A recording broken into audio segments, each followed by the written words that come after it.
These stars were born long before the first television set flickered to life, and somehow, they're still with us today. One dance legend, now 99, still moves with more grace than many people half his age. Glamorous actress has just turned 100 and can still vividly recall working alongside Marlon Brando as if it were yesterday. Meanwhile, a beloved TV dad, nearing 100 himself, was literally dancing on a desk on TV just last year. From the shadows of World War II to the bright lights of TikTok, they've witnessed it all, and unlike some of their famous peers, they're here to tell the tale. That's right, we're talking about none other than Dick Van. Born in 1925, Dick Van is still going strong at 99 years old. For over 7 decades, he's been the source of laughter, music, and joy. His boundless energy, quick wit, and love for the stage made him one of Hollywood's most beloved figures. Whether dancing on rooftops or cracking jokes on TV, audiences couldn't get enough of him. His big break came in the late 1950s on Broadway, but it was in 1960, with his role in Bye Bye Birdie, that he earned a Tony Award and launched himself into stardom. That moment was a game changer. Suddenly, everyone wanted more of Dick Van.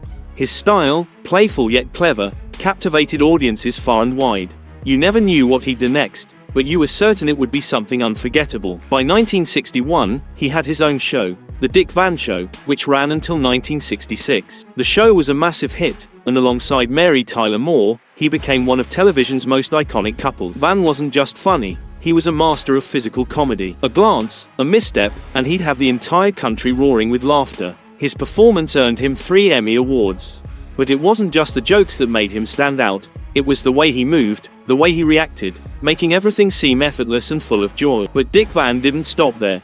In 1964, he stole the show as Bert the chimney sweep and the elderly bank manager in Mary Poppins. With his infectious charm, his song and dance routines, and his undeniable energy, he lit up the screen. Even though his British accent remains the subject of playful teasing, it didn't matter. He was unforgettable. Not long after, Van was offered the role of James Bond. He laughed and jokingly asked, "Have you heard my British accent?" That kind of down-to-earth humor only endeared him more to his fans. Then, in 1968, he starred as Caractacus Potts in Chitty Chitty Bang Bang, a wild and colorful film about a magical car that only he could make even more enchanting. Kids adored him, parents did too, and decades later, the film remains a beloved classic. Though, let's be honest, the child catcher still gives some people the creeps. Through the years, Dick Van continued to entertain, proving that age is just a number when it comes to talent and timeless charm. In the 70s, Dick Van made a triumphant return to television with the new Dick Van Show. By the 90s, he was solving crimes as a doctor in Diagnosis, Murder, all while making memorable appearances in films like Dick Tracy and Night at the Museum. He wasn't done yet. At 93, he danced and sang once again in Mary Poppins Returns, proving he still had the magic. Even as he approached 100, Van showed no signs of slowing down. In 2024, for his 99th birthday, he shared that he was in talks with a studio about a new role. He joked about playing someone's grandfather on a sitcom, just to keep busy. That's the kind of spirit he has. Always looking forward, always eager to entertain. When reflecting on his career, Van said some of his proudest moments came from the Dick Van Show and Mary Poppins. He acknowledges that the world has changed, and fame isn't what it used to be. He's thankful for the opportunity to do what he loved, and for the love he's received in return. In April 2025, he had to cancel some events.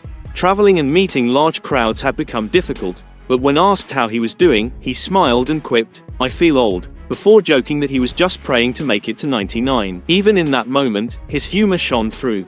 That's who Dick Van is, a legend whose spirit remains as vibrant as ever. Eva Marie Saint's story, on the other hand, didn't start in the spotlight. Born on the 4th of July in 1924 in Newark, New Jersey, she was far from Hollywood fame. After college, she didn't land on the big screen immediately. Instead, she hustled in New York, working as a page at NBC, and seizing every opportunity to act on radio and television during the late 1940s. Before most knew her name, she was already being called the Helen Hayes of television, recognized early for her talent by industry insiders. But it wasn't until 1954 that her big break came, and it was monumental. Her very first movie role was in On the Waterfront, where she starred opposite Marlon Brando. It was a film that became a timeless classic, and for Saint, it was more than just a part. It was an Academy Award-winning performance. Imagine stepping onto a film set for the first time and walking away with an Oscar. She was paid just $7,500 for the role, but the impact on her career was immeasurable. The movie wasn't just significant for its on-screen brilliance. Off-screen, things were equally intense. Director Elia Kazan used psychology to coax the rawest, most emotional performances out of her, deliberately created tension between her and Brando to make their scenes feel authentic. Saint once shared that Kazan told her never to let Brando enter a room, no matter what. Then Brando, ever the prankster, tried to throw her off balance by teasing her. She stayed focused throughout the shoot, and it worked. Her emotions felt as real as they come, leaving an unforgettable mark on cinema history. To that, Saint didn't just stick to one kind of role. In 1959, she took on a completely new challenge, teaming up with Alfred Hitchcock for North by Northwest. This was no ordinary job, it was a full reinvention. Hitchcock didn't want the typical serious, dramatic Saint.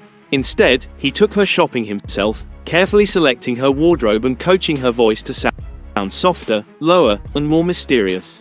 He told her to look Cary Grant in the eyes at all times, avoid moving her hands, and lower her voice for added intrigue. Hitchcock had a vision, elegance, style, and something different. And Eva Marie Saint delivered. Her performance in North by Northwest became one of her most iconic. Hitchcock made it clear, no more sync-to-sync movies for her, no more black and white dramas set in gloomy apartments. He wanted her to be the kind of woman audiences admired, not someone scrubbing dishes on screen. She made the shift effortlessly, proving she could be both powerful and glamorous. What set her apart, though, was her approach to fame. She didn't chase it the way many stars did. Instead, she carefully selected her roles, appearing in just about 20 feature films over her long career. Every performance had depth and meaning. She starred in powerful dramas like Exodus and A Hatful of Rain, and lighter, timely films like The Russians Are Coming, The Russians Are Coming. In 2006, she made a full circle moment by appearing in Superman Returns as Mark Kent, alongside footage of Marlon Brando, her first co-star. It was a beautiful reminder of just how long and impactful her journey had been. What truly sets Saint apart, however, is how she lived outside the spotlight. She married director Jeffrey Hayden in 1951, and they remained together for 65 years until his passing, a rarity in Hollywood. Even when not on screen, she stayed active in the arts, performing stage readings, mentoring young writers, and giving back. In 2021, at 97, she stepped away from acting. Few can say they've had a career lasting nearly 80 years, and even fewer can say they've stayed true to themselves. At 100, Eva Marie Saint is not just the oldest living Academy Award winner, she's a living bridge to the golden age of cinema. Born in 1926, Mel Brooks is still making people laugh nearly a century later. At 98, he's not just a comedy legend, he's a living piece of comedic history. One of the few people to win an Emmy, Grammy, Oscar, and Tony. His career seems like a never-ending highlight reel. And just when you think he's done it all, he's awarded an honorary Oscar in 2024. Brooks' journey began in the early days of television. As a young comedy writer for Your Show of Shows, one of the most influential TV programs of its time, he was surrounded by future giants like Neil Simon and Woody Allen. In that room, jokes flew faster than the cameras could catch them. It was also here that he met Carl Reiner, and what started as a friendly joke became one of the funniest acts in history. The 2,000-year-old man. Those comedic albums became a hit, eventually winning Brooks a Grammy. During tough financial times, those albums were his lifeline, with his wit paying the bills. But Brooks didn't stop there. He turned a bizarre idea about a musical celebrating Hitler into the producers, and somehow, it worked. Not only did he win an Oscar for it, but he later turned the film into a Broadway sensation, breaking records. Most people create one version of something and move on. Brooks, however, succeeded in both film and on stage, years apart, proving that his comedic genius is truly timeless. Then came the 1970s, Mel Brooks' golden decade. In 1974, he released Blazing Saddles and Young Frankenstein, two comedy classics in the same year. One tackled racism in the Old West with a rapid-fire joke per minute pace, while the other was a black and white love letter to old monster movies. Gene Wilder shined in both, but Brooks didn't just stay behind the camera. In Blazing Saddles, he played 5 different roles, some uncredited, an embodiment of the wild energy he brought to everything. But Brooks was more than just a comedian. He quietly founded Brooks Films and produced serious, powerful films like The Elephant Man and The Fly. He kept his name off the credits because he knew audiences would expect jokes, and he didn't want them distracted from the serious nature of the story. Kind of self-awareness is rare in show business. It's a testament to Brooks' depth and understanding of his craft. His personal life was just as remarkable. He was married to actress Anne Bancroft for 41 years, an extraordinary feat in Hollywood. Their home was full of humor, even during awkward moments. Once, their son Max showed up at a dinner party dressed as an SS officer, just to provoke a reaction. Brooks was horrified, but Bancroft, ever the calm one, quipped, "Max, epaulets." Really, that sharp wit ran through their entire family. Max, by the way, went on to become a successful writer, penning World War Z even as Brooks neared 100. He kept working. In 2021, he released a memoir, and in 2023, he returned with History of the World, Part 2 on Hulu. More than 40 years after the original. He even did voice work in Toy Story 4, appeared in TV shows, and remained visible, funny, and, most importantly, Mel Brooks. James Hong's life is the kind of story that rarely gets told. Born in 1929 in Minneapolis, Minnesota, to Chinese immigrants, his father ran an herb shop, and that's where it all began. Peking opera performers would stop by the shop, and little James watched them in awe. He was supposed to become an engineer, and even got a degree from USC, but his heart was never in it. In 1953, he decided to take a risk and dive straight into Hollywood. But back then, Hollywood wasn't kind to actors who looked like James. White actors often played Asian characters in makeup, and roles for real Asian Americans were scarce, often stereotypical or downright offensive. Rather than waiting for the industry to change, James forged his own path. Joined forces with actor Mako Iwamatsu to create East West Players, a theater group dedicated to providing opportunities for Asian American actors. This wasn't just about acting. It was about survival and carving out space in an industry that refused to make room. 70% of Asian American actors in Hollywood were connected to East West Players, a testament to the massive impact he had. His acting career took off in the 1950s, with supporting roles alongside Hollywood heavyweights like Clark Gable and John Wayne. James Hong's early roles may not have been leading parts, but they opened doors, and James kept walking through them. Year after year, show after show, movie after movie, he acted non-stop. He'd appear on TV 10 times in a single year, each time playing someone completely different. Versatility became his trademark because he had no other choice. He took whatever roles came his way and made them unforgettable. Then the 1980s arrived, and suddenly, James wasn't just another character actor. He was a legend in the making. If you've seen Big Trouble in Little China, you know Lo Pan, the ghostly villain with wild eyes and a twisted sense of humor. That's James. Just a few years earlier, he appeared in Blade Runner as the man who built the replicant's eyes. It was a small role, but he made it count. Whether it was horror, sci-fi, comedy, or drama, he left an indelible mark. He even played a magical dry cleaner in Tales from the Dark Side and the no-nonsense maitre d' in Seinfeld's iconic The Chinese Restaurant episode. People might not have always known his name, but they remembered his face, and that unforgettable voice. Mulan, he voiced Chi Fu, the uptight advisor. In Kung Fu Panda, he voiced Po's dad, the lovable noodle-making goose. His performance in the holiday special even earned him an Annie Award. James didn't slow down as he got older. Into his 90s, he continued lending his voice to movies and shows, including Turning Red and Wendell and Wild in 2022. That same year, something magical happened. At 93, James landed a major role in Everything Everywhere All at Once. Surrounded by an incredible cast, he delivered a performance that was both fresh and timeless. The film won multiple awards, and so did James.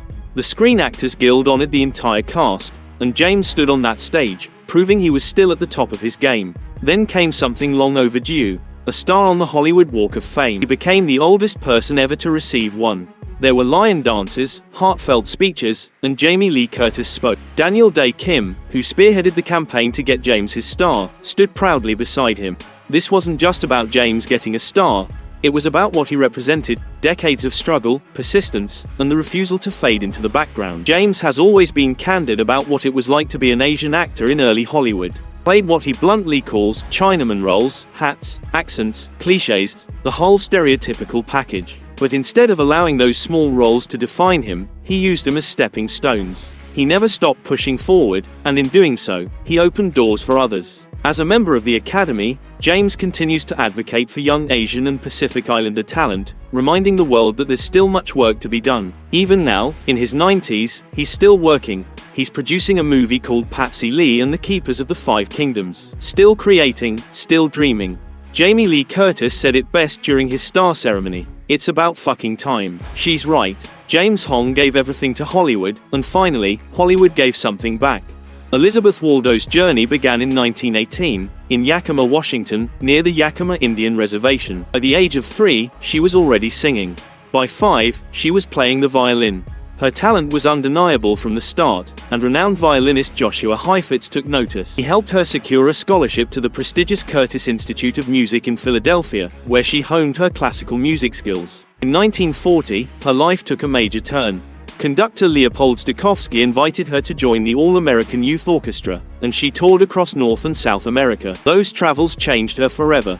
She encountered traditional music in places she'd never imagined, and it sparked a fire in her to preserve and celebrate diverse musical cultures. During World War II, when the orchestra disbanded, Waldo briefly joined the Los Angeles Philharmonic, but she was never meant to stay in one place for long. She soon headed to Mexico, where her music found a new rhythm. She performed on national radio, collaborated with Agustin Lara, one of Mexico's most beloved singers, and even met muralist Diego Rivera, who recognized her special talent. Elizabeth Waldo's musical journey was deeply shaped by the mentorship of Diego Rivera, who pushed her to find a way to write music for pre-Columbian instruments, sounds that had never been documented before. In 1945, she entered Hollywood's world, playing a violinist in Song of Mexico. Her sister, Janet Waldo, had been discovered by Bing Crosby, which helped Elizabeth step into the industry. She went on to perform in orchestras for Crosby's films.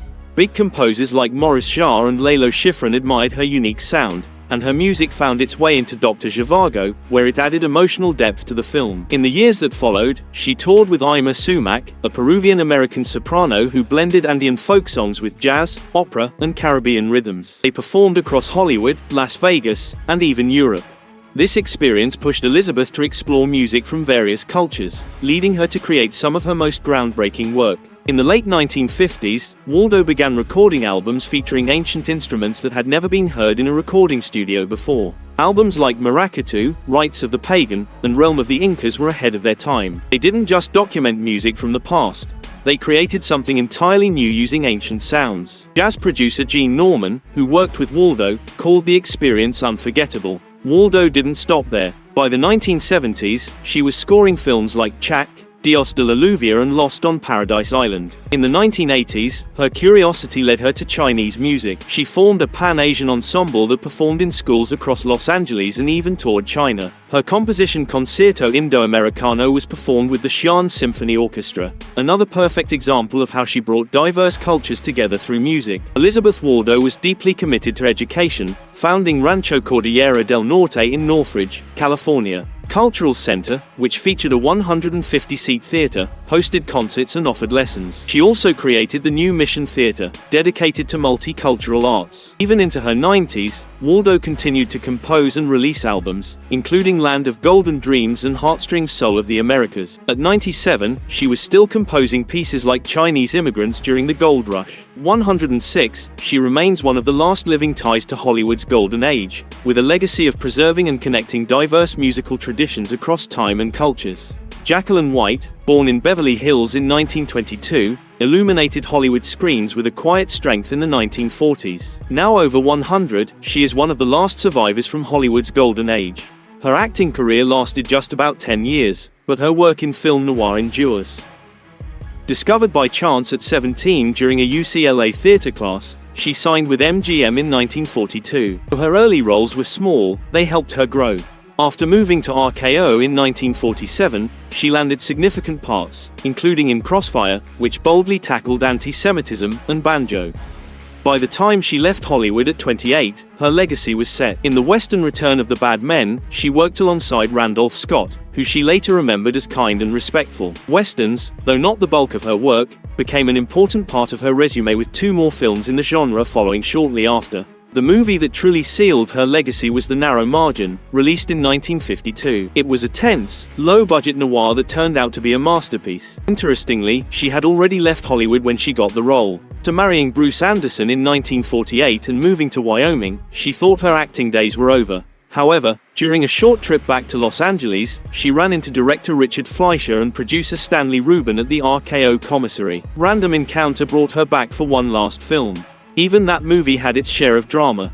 After filming, RKO's new owner, Howard Hughes, held the film back for 2 years, unsure whether to re-edit it or remake it with bigger stars. In the end, only a few scenes were reshot, and the final version was released mostly untouched. The wait proved worthwhile. Critics praised the film's tight story and suspense, and even today, it holds a perfect score on Rotten Tomatoes. Then, just like that, Jacqueline White walked away from Hollywood. At just 28, she chose family over fame.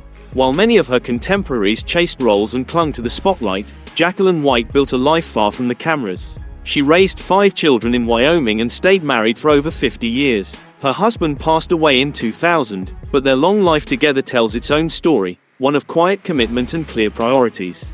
In later years, she made rare public appearances, sometimes attending film festivals where younger fans discovered her work for the first time. Seeing her in person reminded people that the golden age of movies wasn't just something to read about, it was lived by real people, and she is one of the few who can still tell those stories firsthand. Now, at 102, Jacqueline White is not just a memory from the past. She's a living link to a time when Hollywood was at its most magical. Her films, especially The Narrow Margin, have found new audiences, and her performances continue to stand out for their quiet honesty. She didn't need long speeches or flashy scenes. She made you believe every word, every glance. In a world where careers are often measured by their longevity, Jacqueline White proved that sometimes a short, brilliant moment can leave the deepest mark.